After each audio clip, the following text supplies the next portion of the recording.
The quote comes from a book by Paul Gilroy called Black Atlantic,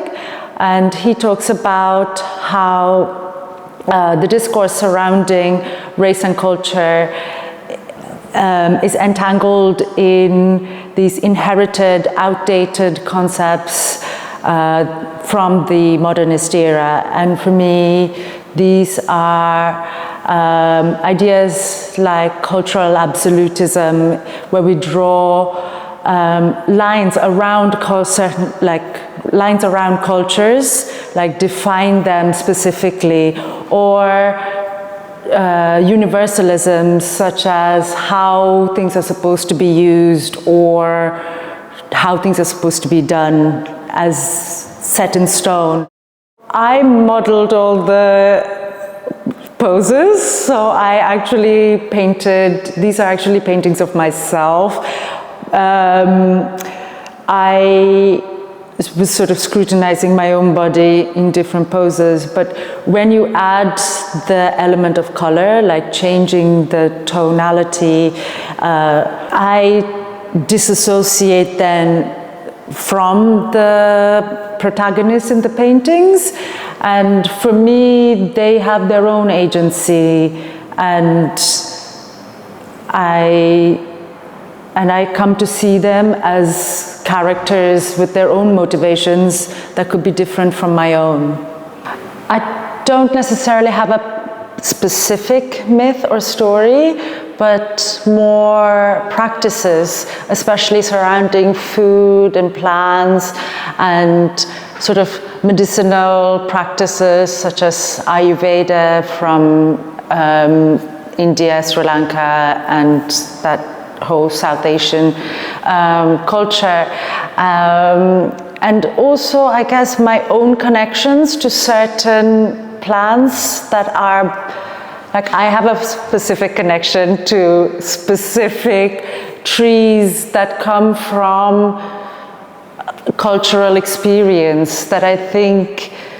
is hard to pass on, but I also don't want to lose it, and I guess that's why they feature a lot in the paintings. For example, I really love the banyan trees, you know, the ones that have like aerial roots, and they grow a lot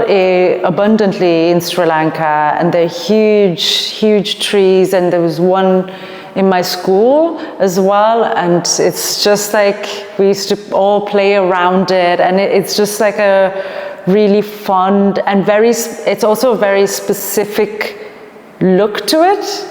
of the tree, so that's one. And also the Bodhi tree, and that's specifically related to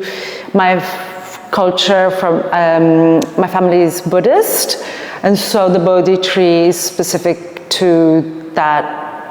religion, I guess, but also because it was in the temple, and it's a tree that you'd have to walk around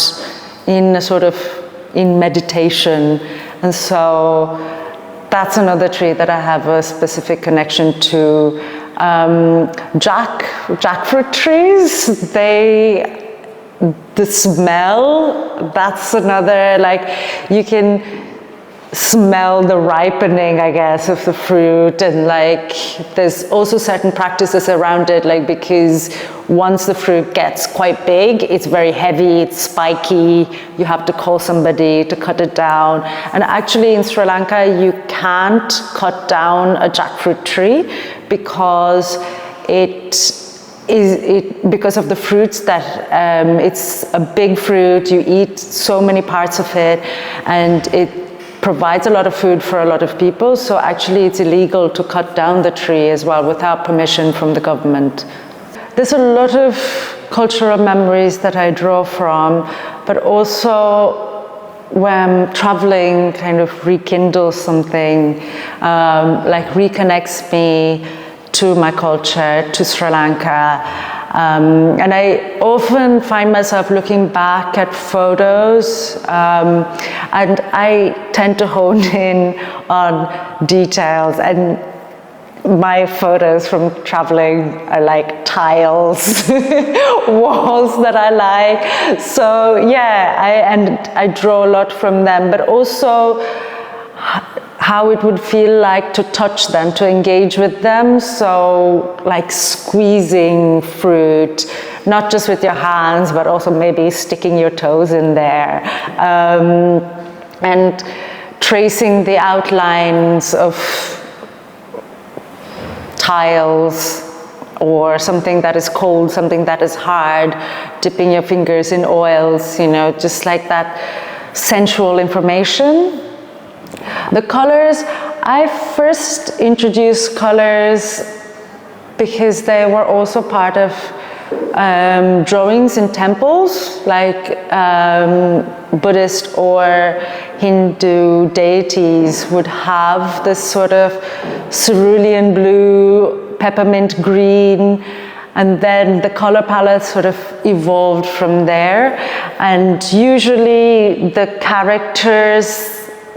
I paint the body parts the last. So the color palette of the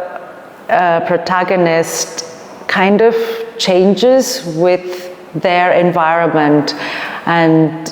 what they are engaging with. So usually the architecture would come first, and I think the architecture holds like the cultural memory, and then everything develops from there.